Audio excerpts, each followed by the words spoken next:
Yalla Shabbat, Shalom Vorah, Beshem Hashem, Naaseh, Venatseach, en ce vendredi 21 du mois de janvier. Et nous sommes déjà le Yutet du mois de Shvat Chaim Tovim Shalom. Deux petits shiurim ce matin, mais autre qu'Edaï de les écouter pour ceux qui veulent écouter de la Torah Netto. Le Tsareno Arav, je voudrais juste dire un mot avant de commencer ce shiur. Je trouve que c'est vraiment dommage, mais je le dis vraiment avec un cœur cassé, un peu un cœur brisé, que dès qu'on parle d'actualité, des choses qui touchent aux problèmes, pathologies de certaines personnes, des problèmes de shlom bayit, des problèmes d'éducation, des problèmes financiers, des problèmes d'actualité, il y a des milliers de personnes qui se branchent et tout de suite les shurim ils montent à je ne sais pas combien. Et quand on parle de Torah, qui est l'essence même de toutes nos solutions, et je vois ça chez tous les rabbanim, ça descend de façon dramatique. Et sachez une chose, c'est pas shoot, raval, meod. Je vous en parle avec mon cœur parce que je trouve vraiment dommage que dès qu'on a un intérêt, c'est-à-dire on se sent concerné par un problème, et ça ne veut pas dire qu'il ne faut pas en faire. Aujourd'hui, être rabbin en 2022, il faut être coaching. C'est des cours de coaching. C'est-à-dire que vous regarderez tous les rabbanim qui ont mais ça va jusqu'à 1 million, des trucs comme ça, 500 000, c'est du coaching, c'est pas de la Torah, c'est du coaching. Ça veut dire quoi quand je dis c'est pas de la Torah, c'est à travers la Torah. Moi-même, je fais des cours de coaching. Ce qui me fait de la peine, c'est que quand tu vois par exemple le Rav Ovadia Yosef, 1200 personnes, 2000 personnes, tu vois le Rav, c'est Torah Netto, ça descend complètement. Alors c'est sûr que les gens qui sont investis de Torah vont pas aller chercher sur YouTube un cours de Torah. Donc c'est aussi évident que les gens qui sont sur YouTube ou qui surfent sur Facebook ou sur toutes sortes d'autres réseaux sociaux, ceux qui cherchent la Torah Netto, ils vont pas être là-bas. Je comprends très bien. Mais j'espère que Be'ezrat Hashem, il y aura une nouvelle mégama, une nouvelle tendance, où quand il y aura de la Torah Netto, on ira, même s'il n'y a pas d'intérêt. Parce que dans ce cas-là, le mec qui étudie Zvachim dans la Gemara, il va se suicider. Il n'y a pas de bétail à tuer, il n'y a pas de bétail migdash, il n'y a pas de korbanot. C'est-à-dire que j'espère vraiment qu'on en arrivera un jour à comprendre que si on a des duplicata de clés aujourd'hui dans nos shiurim, la clé originale, c'est l'étude de la Torah. Et l'étude de la Torah, Be'emet, c'est ça qu'on doit les suivre. C'est ça qu'on doit le plus écouter. Mais si on vient écouter... Et c'est un petit peu une moralité que je fais au nom de la Torah. Moi, j'ai aucun intérêt à dire ça personnellement. J'ai aucun intérêt. Je parle au nom de la Torah, qui est les sifrei Torah qui sont derrière. Ils sont devenus secondaires aux problèmes de la vie sociale.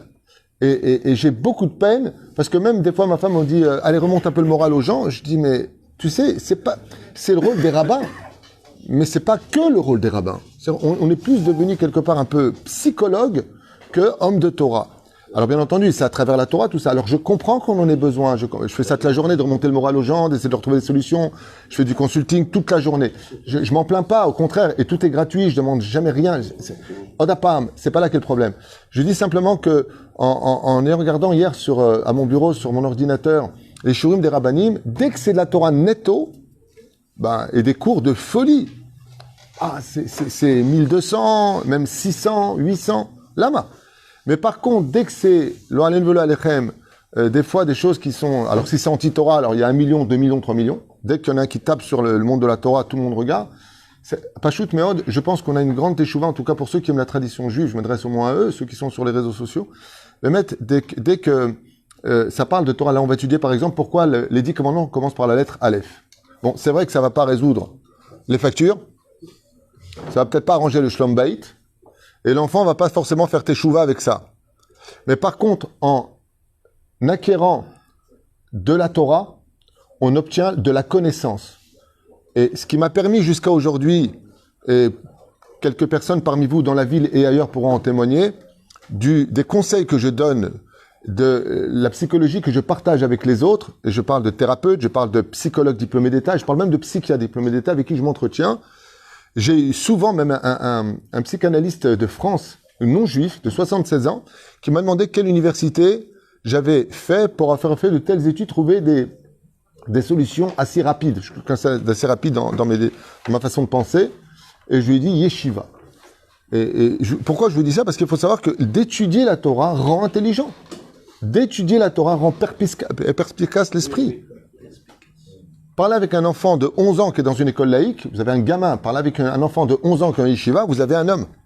La Torah rend l'homme. Et c'est marqué noir sur blanc dans Devarim. Combien il est chacham venava on a amazé. Je vous ai donné une Torah qui vous rend intelligent, qui vous rendra mature. La Torah, elle est importante. Mais la reine, tout ce dialogue que je viens de partager avec vous, c'est vraiment l'honneur de la Torah parce que j'ai beaucoup de peine que dès qu'il s'agisse de Torah netto, c'est pas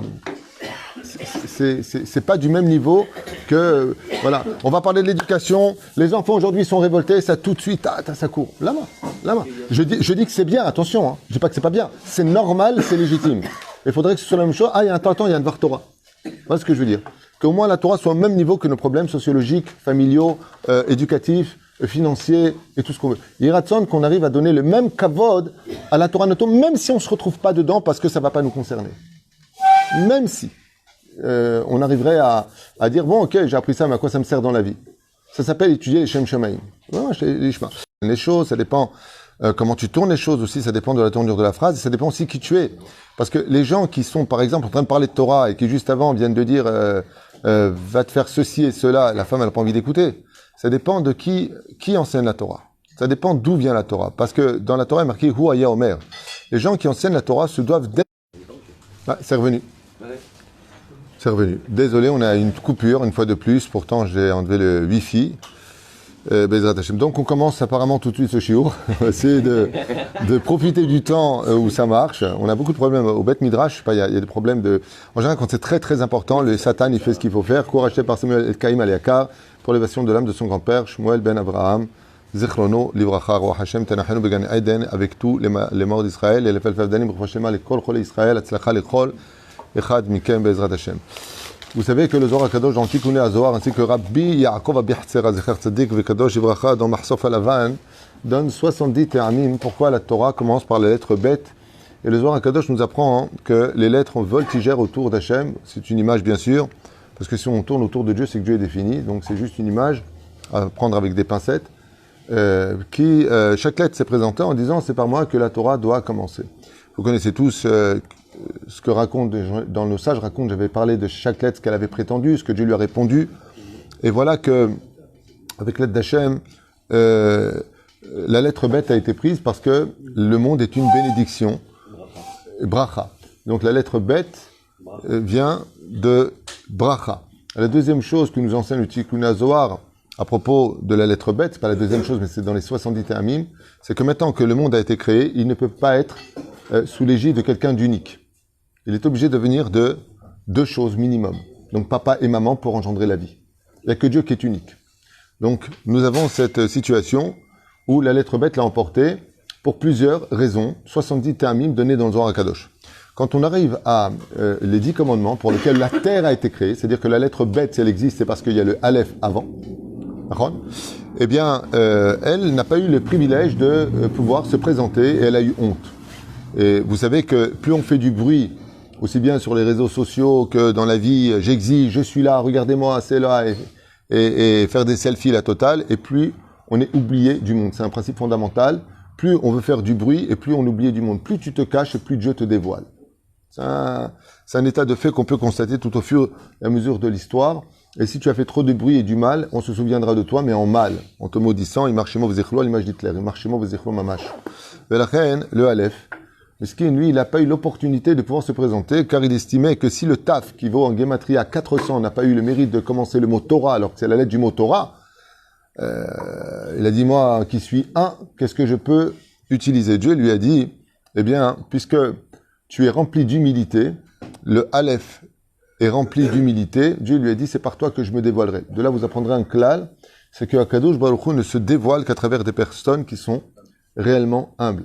C'est-à-dire, faire attention quand je dis Dieu, c'est pas toutes sortes de sectes ou de faux, vous n'irez pas suivre d'autres dieux qui se dévoilent parmi des gens qui manipulent, comme les gourous, les nouveaux alechem, ce genre de choses. Akadosh Baruch Hu, il est mamash anvatan, et il ne se dévoile que là où c'est vide, pour pouvoir remplir cette atmosphère comme on l'avait avec Moshe Rabbeinu, Vaïsh Moshe Anav Meod. Moshe était extrêmement humble. Alors voilà, quelques ta'amim, je vous en donnais 6, des petits chidushim pour ceux qui sont intéressés, à savoir, Lama, le Anochi Hashem Elokecha Dafka commence par la lettre Aleph. Asarat Adibrot Potrim Beot Aleph, la Madouche HaKadosh Baruch Hu, Echad, Yachid ou Miyuchad. Car comme il s'agit ici que Dieu parle lui-même, tout comme Dieu est unique, il n'a pas ni frère, ni fils, ni père, ni sœur, ni l'Olympe là-haut, eh bien la Torah ne pouvait pas commencer par autre chose que la lettre Aleph, l'Elamdecha, que Dieu est unique. Anochi Hashem Elokecha. Je rajouterai ici quelque chose d'un chidouche que j'avais appris il y a peut-être 30 ans de cela, vraiment, il y a plus de 30 ans même à la limite, que le Aleph en réalité, il ne peut pas démarrer la Torah parce qu'il a précédé la Torah.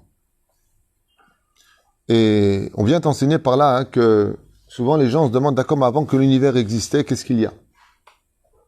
On nous dit dans la Torah, ça commence par la lettre bête. Ne t'intéresse pas à ce qu'il y avait avant, intéresse-toi à ce qu'il y aura plus tard. Pourquoi? Pas parce que c'est pas intéressant, parce que ce contexte de qu'est-ce qu'il y avait avant la création du monde appartient à la dimension du mort, et non pas à la dimension du vivant dans son corps. C'est-à-dire quand tu quittes ton corps, tu sais ce qu'il y avait avant. Mais la reine, si tu veux savoir la vérité, comment on dit le mot vérité en hébreu? Emet. Et comment on dit à un mort? Met. On le met dans le trou. Qu'est-ce qu'il attend là-bas? Le Aleph. Quand tu mets le mort dans le trou, ce qu'il y a dans le trou qui attend chacun de nous, enfin chacun de vous, parce que moi je ne compte pas mourir pour l'instant, toi non plus, eh bien qu'est-ce qui attend chaque personne? Quand tu mets le Met à l'intérieur de la tombe, c'est le Aleph. C'est pour ça qu'une personne qui part, on dit Alach Be'olam Shikulo Emet. Il est dans un monde de vérité. Là-bas, il a... Donc, étant donné que le monde a été créé pour les vivants dans un corps, la terre dans laquelle on vit, ça commence par la lettre bête. Parce que le Aleph, en réalité, il est caché. Nous avons une mitzvah qui est un chok, qui s'appelle Shalach Teshalach Etaem Be'abanim Tikachlach Shiluach Haken, de renvoyer la mer, de prendre les oisillons. Chazal Omrim, que cette mitzvah-là, en réalité, hormis le fait qu'elle se pratique de façon occasionnelle sur le chemin, on parle de la Torah. Shalach Teshalach Etaem. M, ça commence par la lettre Aleph. Renvoie le Aleph. Va banim tikachlach et prends les 5 livres de la Torah. Renvoie ce qu'il y avait avant la création du monde. Les questions que souvent les enfants se posent, mais qui a créé Dieu? Ça appartient au Aleph. Dieu a créé le temps, donc il ne peut pas être dans sa création. Dieu a créé la notion de l'infini, donc il ne peut pas être infini. Il est au-dessus de toute pensée humaine. Donc la question de qui a créé Dieu, c'est s'intéresser au Aleph qui ne nous appartient pas. Il n'est pas composé. Il n'est pas composé, exactement.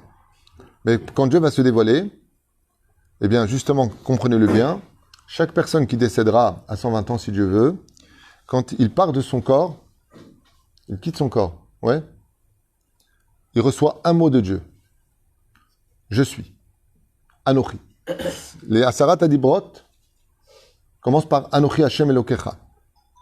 Le mot qu'on entendra, nous, tous, un jour ou l'autre, le jour où notre âme sortira du corps, c'est pas salut comment ça va alors comment c'était pendant 70 ans, 80 ans sur terre, c'est juste Anochi. C'était juste moi qui avais donné la Torah et les mitzvot et demandé de faire des choses qui étaient Moshe Israël. Anochi.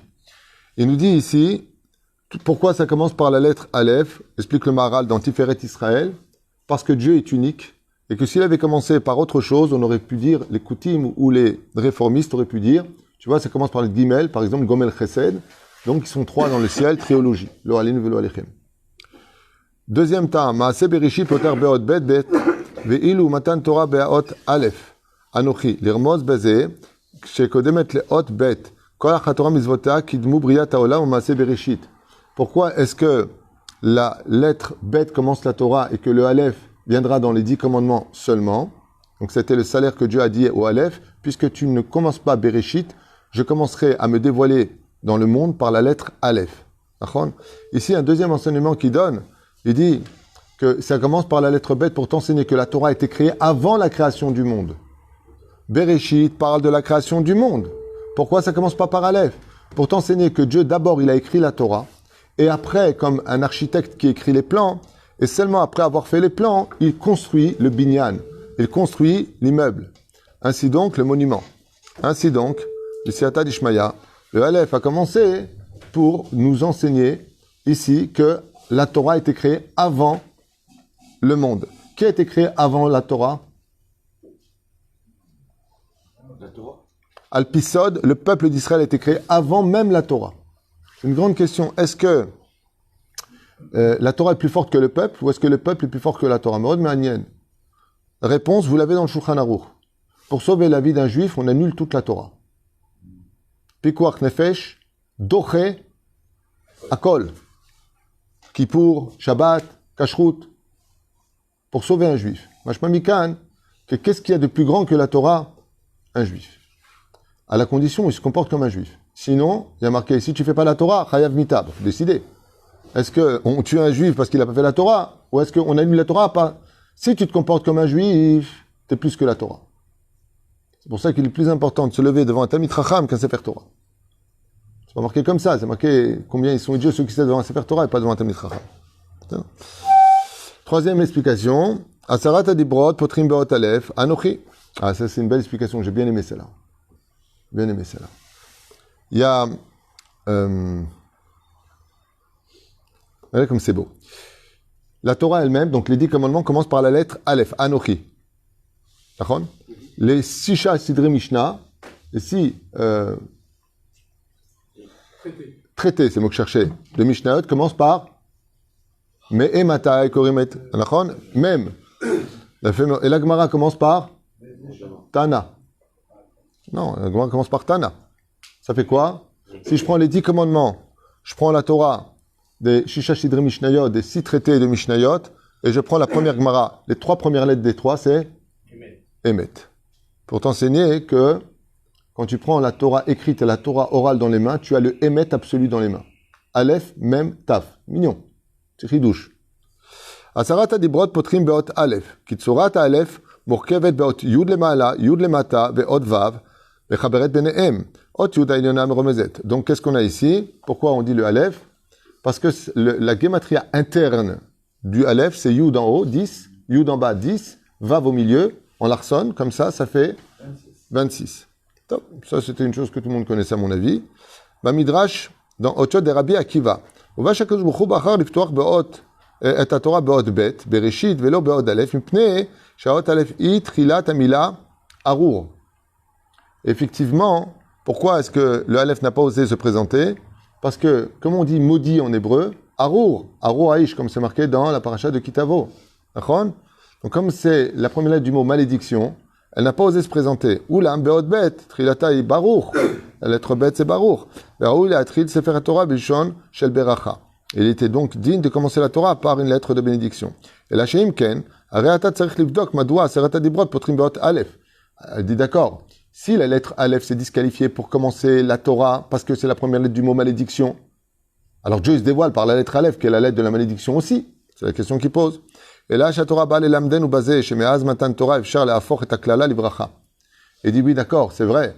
Pour commencer le monde, il n'y avait pas encore la Torah qui a été donnée. Mais maintenant que je donne la Torah, qu'est-ce que ça change qu'on commence par la lettre Aleph, qui est la première lettre du mot malédiction? Parce que quand tu as de la Torah dans les mains, tu peux renverser la malédiction en bénédiction. Maintenant que tu as le joker de la Torah dans les mains, il n'y a plus aucune malédiction qui peut t'atteindre. Grâce à l'étude de la Torah, la reine, Dieu n'a pas hésité à commencer, dit Rabbi Akiva, par la lettre Anochi, Hashem Elokecha, pour enseigner la force de la Torah, qu'elle est plus forte que toutes les malédictions de ce monde. Sixième ta'am, Asarat Adibrot, Potrim Beot Aleph, qui Ot Aleph, Murkevet, Beot Yud, Lemala, ok? J'ai dû rater un truc en haut parce qu'il dit la même chose, là. Une seconde. La Torah Kdosha Benitna Beyom. Ah, ok. Alors, je laisse l'explication en haut, j'ai un peu zilzaltib et maché katoufpo. Je pensais que c'était là où il voulait en venir. Non, en bas, il dit que ça fait 26. En haut, il dit que pourquoi Yud au milieu, le Vav en haut et le Vav en bas, une autre explication. Shenitananu Torah bevav besivan shemechaberet mekasheret ben Israël et ben Akadosh Baruch Hu. Ok. Donc il dit en fin de compte pourquoi il y a le Yud en haut et le Yud en bas. Pourquoi le Aleph? Il dit parce que la Torah, elle est reliée aussi bien dans le ciel que sur terre par le Vav intermédiaire. Et la reine, pour t'enseigner que tout ce qui se décrétera sur terre, se décrétera dans le monde d'en haut. Du Yud qui est en haut, le Yud qui est en bas, pour enseigner que le monde d'en haut et le monde d'en bas sont complètement reliés. Bezrat Hashem, pour cela. Vous avez d'autres idées pourquoi le Aleph? Non, parce que j'ai une question. Si on dit, comme vous l'avez évoqué tout à l'heure, qu'on ne peut pas parler de ce qui était avant, pourtant il y a des dizaines, voire des centaines de midrashim qui en parlent. De ce qu'il y avait avant, des centaines de midrashim qui en parlent.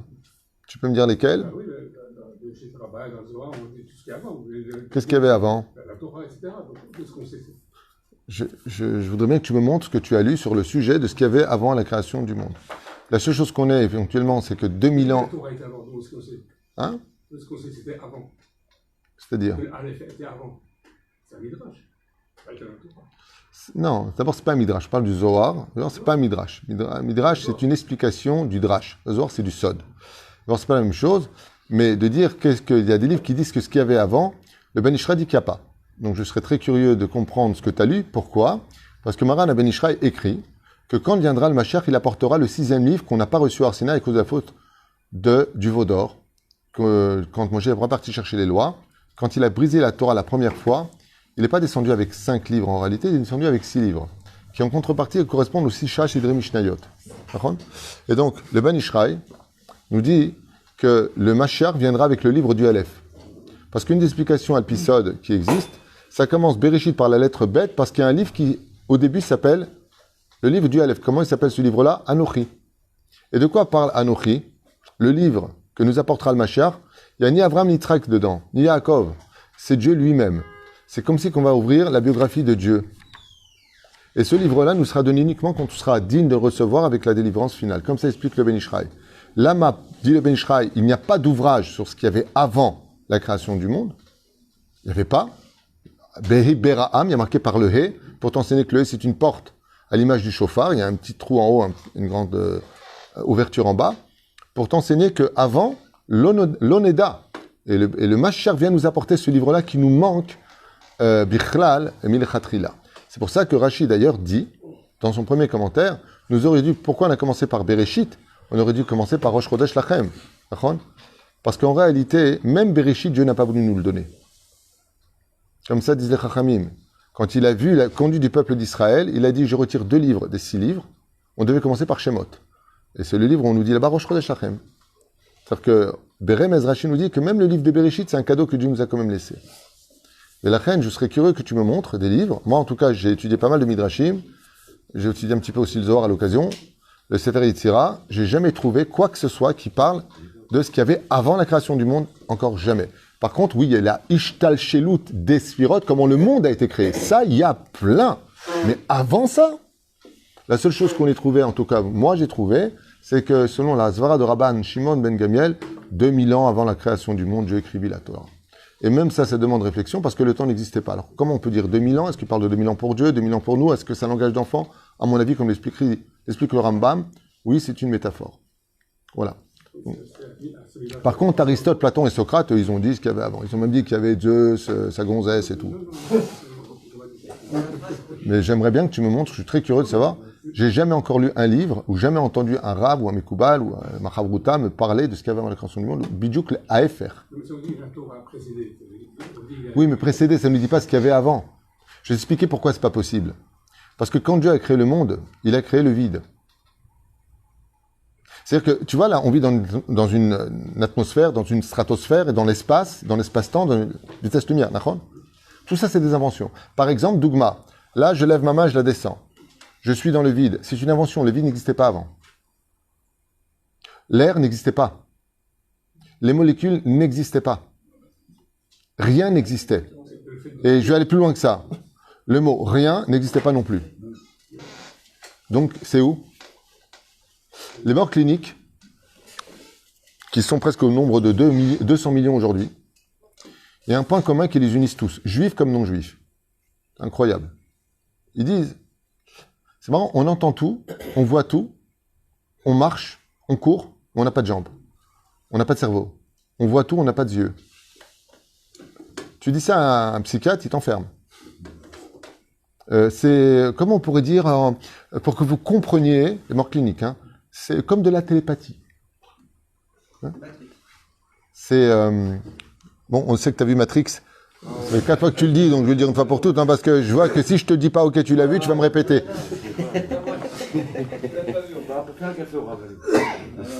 La reine, il y a quelque chose. Non, tu parles d'une matrice, c'est ça? Non, non plus. La matrice n'existait pas. Je vais aller plus loin que ça encore. Akadosh Baruch Hu, lui-même, Dieu lui-même, a inventé la notion de Dieu.